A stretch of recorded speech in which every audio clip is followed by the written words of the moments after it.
यहाँ कुंडा जहाँ आप आए हैं, यहाँ से जनसत्ता दल लोकतांत्रिक पार्टी के मुखिया राजा भैया यहाँ से विधायक हैं, 33 वर्ष से यहाँ विधायक हैं। एक हाल के दिनों में ही एक बयान दिया उन्होंने सनातन को लेकर, कहा कि सनातन रहेगा तभी संविधान रहेगा, नहीं तो फाड़ कर फेंक देंगे। उस पर तमाम तरीके से लोगों ने प्रतिक्रिया दी, विरोध किया। आप उस बयान को किस तरह से देखते हैं? नहीं, देखिए, मुझे लगता है कि भारत में और भारत का सबसे महत्वपूर्ण किताब अगर कुछ है तो संविधान है। आज कोई संवैधानिक पद पे है तो वो संविधान के तहत है, और आगे चल करके देश का लोकतंत्र भी अगर बचेगा तो संविधान के तहत बचेगा। नमस्कार, मेरा नाम मनीष है, आप देख रहे हैं सार्थक न्यूज भारत। तो सार्थक न्यूज भारत की मौजूदगी है इस समय कौशाम्बी लोकसभा सीट की कुंडा विधानसभा में, और कुंडा विधानसभा में इस समय कौशाम्बी से सांसद, युवा सांसद पुष्पेंद्र सरोज जी मौजूद है। और मैं कैमरामैन को चाहूंगा कि एक बार तस्वीरें दिखाएं कि सांसद निधि से किस तरह से यहाँ एक रोड का निर्माण कराया है। और लगातार समर्थकों में, यूं कहे कि लोगों में यह सवाल था कि सांसद क्या विकास कर रहे हैं पिछले 2 साल में। वही दुख सुख की अगर बात की जाए तो पूर्व में जो बीजेपी के यहाँ सांसद थे विनोद सोनकर, उनको लेकर एक सवाल रहता था कि वो चुनाव जीतने के बाद जनता के बीच में नहीं आते थे। लेकिन हाल के 2 वर्षों में हमने जो देखा है वो जनता के सुख दुख में पुष्पेंद्र सरोज बराबर आते रहे हैं, लेकिन विकास के पैमाने पर उस तरह से काम नहीं कर पाए थे। लेकिन अब जमीन पर और धरातल पर किस तरह से विकास को भी उतारने की कोशिश कर रहे हैं, हम सांसद जी से ही समझने की कोशिश करेंगे कि सर क्या लगता है कि एक ही विकास के लिए कई ऐसे प्रतिनिधि होते हैं, प्रधान, जिला पंचायत सदस्य, ब्लॉक प्रमुख, क्या लगता है कि उस तरह से जमीन पर काम नहीं हो पा रहा है जिस तरह से इस सड़क के लिए आपको आना पड़ा?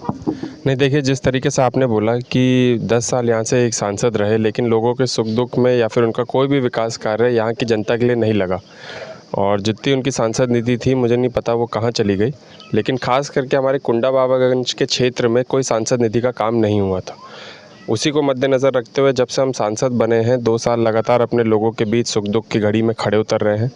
जब कभी भी मौका मिलता है, हालांकि व्यस्तता के कारण अगर मौके में बाहर रहें, लेकिन बाद में ज़रूर आने का काम करते हैं। और रही बात जो हमारी सांसद निधि है, विकास कार्य हैं, बहुत से लोग पूछना चाह रहे थे। धन्यवाद दूंगा मैं यहाँ की जनता का, जिन्होंने हमें भरपूर वोट से जिताने का काम किया, और आज उनके लिए एक छोटी सी सौगात है हमारी तरफ से। एक हमने यहाँ पे इंटरलॉकिंग कार्य कराया अपनी जनता के लिए, अपने लोगों के लिए, अपने कार्यकर्ताओं को मजबूती और ऊर्जा देने के लिए। तो एक छोटी सी ऐसी एक रोड है। आज हमने 10 से ज़्यादा रोडों का उद्घाटन किया है। कुल मिलाकर के मुझे लगता है 17 से 20 रोडों का हमने यहाँ पे अपने सांसद निधि से कार्य दिया है, जो पूर्ण रूप से कंप्लीट हो चुकी है। लोगों को लाभ पहुँच रहा है। जहाँ आज़ादी के बाद से लोगों के लिए सड़क चलने के लिए नहीं थी, वहाँ पे पहली बार इंटरलॉकिंग बिछ रही है और लोग वहाँ पे अपने कदम रख पा रहे हैं। तो जनता की खुशी के लिए हमने कार्य किया है। सर, एक प्रतिनिधि के लिए क्या बड़ी जिम्मेदारी होती है? लोगों के सुख दुख में शामिल होना ज़्यादा महत्वपूर्ण होता है या लोगों को मूलभूत सुविधाओं से जोड़ना, जैसे सड़क, पानी, बिजली? देखिए, दोनों जिम्मेदारी है। दोनों जिम्मेदारी का निर्वहन अपने हमको करना है, और दोनों का अपना अपना समय होता है। लगातार जनता के बीच में उनके सुख दुख में बने रहना चाहिए, क्योंकि आए दिन घटना होती रहती है, चाहे दुख की घड़ी हो या फिर सुख की घड़ी हो। आए दिन हमारे चाहे कार्यकर्ता हों या चाहे गाँववासी हों, उनके घर हमें पहुँचना चाहिए। हम निरंतर प्रयास करते हैं कि हम अपने गांव समाज, ग्रामीण क्षेत्र में अपने लोगों के बीच ज़रूर पहुँचे। और दूसरा जो हमारा विकास कार्य है, हमारी निधि हालांकि इतनी बड़ी नहीं है, सरकार से हमें मदद भी नहीं मिलती है क्योंकि हम विपक्ष के सांसद हैं, लेकिन जितनी भी हमारी निधि है वो हमारे कार्यकर्ता के लिए, हमारी जनता के लिए है। तो जैसा मैंने बोला कि पहले कभी भी जितने भी हमने रोड आज यहाँ पे उद्घाटन किए हैं और आगे चल करके जितने रोडों का उद्घाटन करेंगे, आज़ादी के बाद लोग पक्की सड़क पर नहीं चल पा रहे थे, तो आज पहली बार ऐसा कोई कार्य हुआ है। एक पहल है, एक नया सांसद, लोगों ने हम पे विश्वास जताया, एक नौजवान सांसद पे विश्वास जताया, तो उन्हीं के ही विश्वास पे खड़े उतरना हमारी जिम्मेदारी है। सर, एक सवाल और भी कि जिस तरह से सरकार लगातार दावा कर रही है कि डबल इंजन की सरकार पूरे प्रदेश में विकास की बयार बहा रही है, आप जिस तरह से ग्रामीण अंचलों में चल रहे हैं, जिस तरह की पगडंडियां है, कैमरामैन को चाहूँगा कि एक बार तस्वीर दिखाएं, इसी रास्ते से अभी आप भी आए हैं, क्या लगता है कि ज़मीन पर उस तरह से विकास दिखता है? देखिए, ज़मीन पे मुझे नहीं लगता कि विकास दिखता है। जिस भारतीय जनता पार्टी का आप जिक्र कर रहे हैं, जिस डबल इंजन की सरकार का जिक्र कर रहे हैं, अभी उनकी ऑडिट रिपोर्ट आई थी और ऑडिट रिपोर्ट में उन्होंने आधे से ज़्यादा पैसा अपना प्रचार प्रसार में खर्चा किया।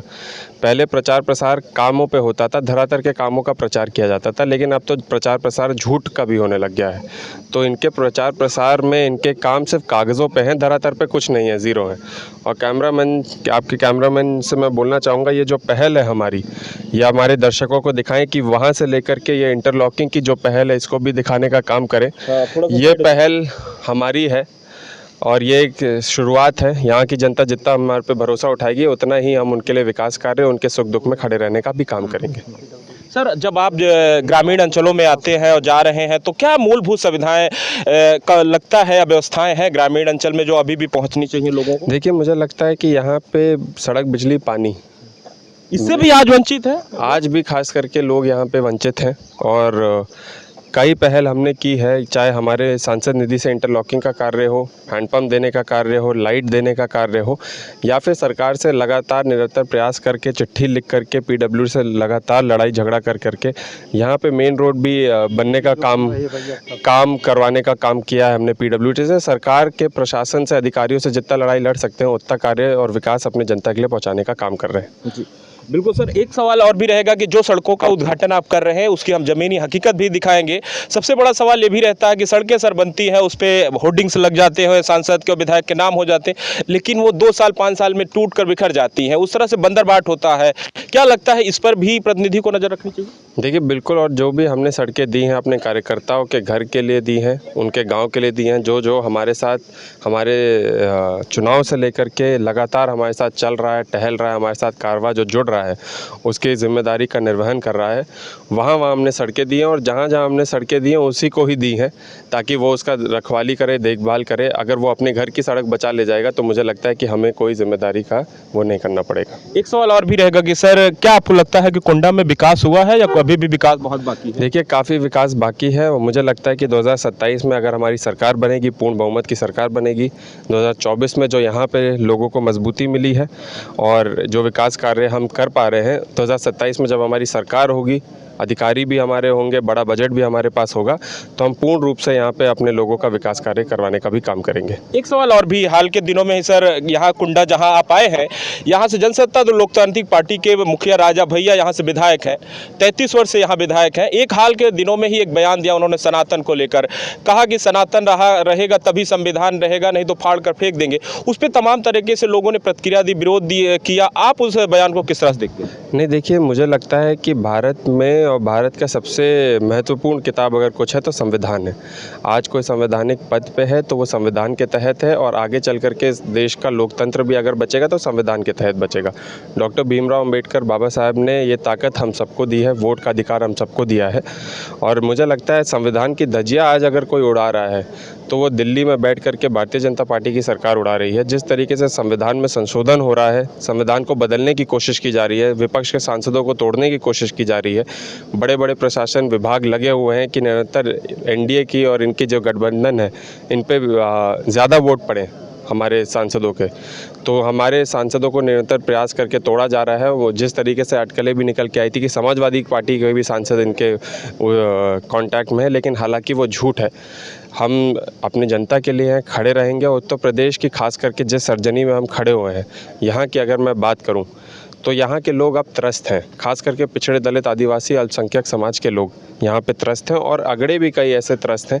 जिस तरीके से आपने देखा कई ऐसी घटनाएं हुई हैं, खास करके ब्राह्मण समाज के लोग भी बहुत गुस्सा हैं अब की बार भारतीय जनता पार्टी से। तो सब पूर्ण रूप से बदलाव चाह रहे हैं, बदलाव की एक लहर है, और अगर लड़ाई लड़ने के लिए कोई भी पर्याप्त खड़ा है तो समाजवादी पार्टी खड़ी है। सर, चलते चलते, क्योंकि आपका व्यस्ततम समय है, अभी और जगह भी आपको जाना है, उद्घाटन करना है, एक आखिरी सवाल सर, आपके कार्यकाल के 2 वर्ष बीत गए हैं, आने वाले 3 वर्षों में आप लोगों को क्या बेहतर करना और चाहेंगे कि जब आप दोबारा चुनाव में जाएं तो एक विकास के मोटो के साथ आप जाना चाहेंगे?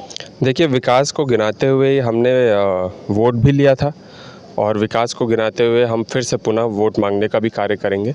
हमारे पिताजी जिस समय यहाँ पे मंत्री रहे तो कई विकास कार्य उन्होंने करवाने का भी काम किया, कई घर घर नौकरियाँ पहुँचाने का भी काम किया। हालांकि खास करके जिस क्षेत्र में हम खड़े हैं वहाँ के लोग अभी उस तरीके से विकास देख नहीं पाए हैं, और यही मैं चाहता हूँ, यही आशा उम्मीद है कि 2027 में जब हमारी सरकार बन जाएगी तो फिर से इनके दरवाजे खुल जाएंगे, फिर से इनको नौकरियां मिलेगी। उस तरीके का विकास जब ये लोग देख लेंगे तो आजीवन हमारे साथ जुड़ने का भी काम करेंगे। बहुत बहुत धन्यवाद सर। तो ये थे हमारे साथ कौशाम्बी के युवा सांसद पुष्पेंद्र सरोज, जो कि आज जनता दर्शन कार्यक्रम में निकले हैं। तो कई जगह शोक संवेदना में, तो कई जगह सड़कों का उद्घाटन कर रहे हैं। और हाल के दिनों में 2 वर्षों के कार्यकाल में पुष्पेंद्र सरोज ने साफ कहा है कि जिन अपेक्षाओं और आकांक्षाओं के लिए जनता ने उन्हें चुना है, उन वादों पर खरा उतरने की हम पूरी कोशिश करेंगे। आप कैमरामैन के साथ मैं मनीष, सार्थक न्यूज़ भारत के लिए कुंडा से खास रिपोर्ट।